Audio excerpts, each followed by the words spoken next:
చూసారు, తెలిసే ఉంటాయి. మేము దర్శనానికి అని చెప్పి వెళ్ళాం, నేను మా ఆవిడ. అది గ్రామ దేవత, అందరి దేవత. మేము కూడా పసుపు కుంకుమ ఇవ్వాలని చెప్పి ఉద్దేశం వెళ్తే అక్కడ ఒక 3 బ్రోకర్లు మమ్మల్ని అడ్డేయడం జరిగింది. ఆ పేర్లు చెబితే ఆయన స్థాయి పెంచుకొని అవుతారు. ఆ 3 బ్రోకర్లు అడ్డేసి పక్క తోసి వెళ్ళి దర్శనం చేసుకొని అమ్మవారు పూజ చేసుకొని వచ్చిన తర్వాత కొన్ని కామెంట్స్ చేయడం మొదలెట్టారు. ఏ కామెంట్స్?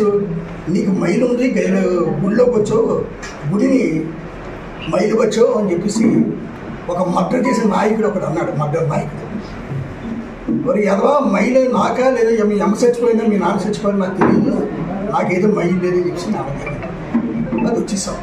దాని పెద్ద రద్దాంత సిద్ధాంతం చేశారు. నెల రోజుల పాటు ఇదే పని. ఎందుకంటే సీఎం రమేష్ గారి యొక్క ఆశీస్సులతో ₹1 కోటి పండుగ తీసుకున్నారు. చాలా ఆనందం. బాగా చేస్తున్నారు, ఘనంగా చేస్తున్నారు. తగ్గి పండుగ చేయడం మంచిది. దాంతో ఈ బ్రోకర్లకు కూడా ఎంతో కొంత 10% ఇచ్చే ఉంటారు. ముఖ్యంగా ఇక్కడ 3 విషయాలు మాట్లాడాలి. మైలు అంటున్నారు. మైలు అనేది మాకు తెలుస్తుంది, మా కుటుంబ సభ్యులు ఎవరనేది మాకు తెలుస్తుంది. 100 సంవత్సరాల క్రితమే మా నాన్నగారు అలిపూర్లో పుట్టి నర్సీపట్నం వచ్చారు. చిన్నపిల్లలు ఉంటే ఆ హిస్టరీ ఎవరికి తెలియదు. ఇక్కడే పెరిగారు, ఇక్కడే పుట్టారు, ఇక్కడే పెరిగారు, ఇక్కడే పెళ్లి చేసుకున్నారు, ఇక్కడే చనిపోయారు మా నాన్న.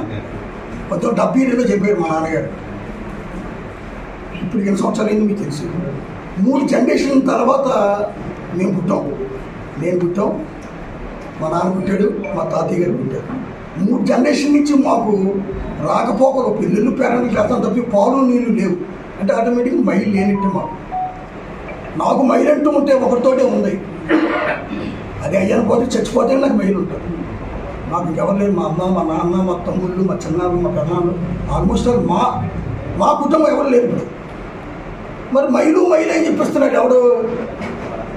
ఈ పెట్ల దొరకాడు చేసిన పాపం ఏంటి తెలుసా? నా కళ్ళు పొడిద్దామని చూస్తే 6 కళ్ళు కూడా పొడిచేస్తున్నాడు. ఎంత ఖర్చు పెట్టి కూడా వాడు మైలేజ్ చేసి ప్రజలు పబ్లిసిటీ చేశాడు. తల్లి మంచిదే, తల్లి దగ్గర మేము అన్నాం. నేను నా తల్లి దర్శనం కూడా చేసుకున్నాను. మొత్తం మీద తల్లి ఆశీర్వాదంతో నేను మా ఆవిడ. రేపు వాళ్ళ గెలగలు కూడా పట్టుకొనిడాడు. ఆయన గెలగొంట చేయడానికి మొత్తం ఏ శక్తులను అడ్డేస్తాను. నేను నాకున్న అనుభవం ప్రకారం ఒక్కోటితోనే గణేష్ని గెలిపించి జగన్మోహన్ రెడ్డికి అప్పచెప్పి మళ్ళీ క్యాబినెట్ మినిస్టర్కి ఇక్కడ తీసుకొచ్చేయడానికి కూడా నా వంతు పూర్తి సహాయ సహకారాలు కూడా నేను ఇవాళ అందిస్తాను. మరి గణేష్ గారి వేళ మినిస్టర్గా రావాలి నర్సీపట్నం. ఈ లాటలు తగ్గాలంటే ఈ మధ్య అన్నాడు గణేష్ యొక్క చరిత్ర ఇప్పుతాను, గణేష్ ఏమైపోతాడని. గణేష్ చరిత్ర అవసరం లేదురా.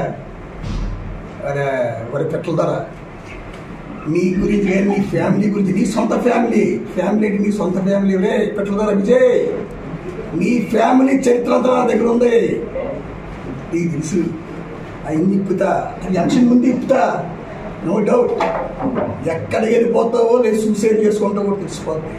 ఇంత దూరం వచ్చిన తర్వాత సొంత చిన్నాన్నే ఒక మర్డర్ నా కూడా చేత తిట్టిస్తున్నావంటే నీ చరిత్ర ఏంటో తెలుసు. అసలు నీకు సిగ్గుందా? ఎంతమంది తిడుతున్నారు నేను పోరంబోగు నా కొడుక, కబ్జా నా కొడుక, ఇది భూగా ఇది పోరంబోగు నా కొడుక. ఇంకెంత పెట్టిన తర్వాత కూడా నడిచిపోతుంది.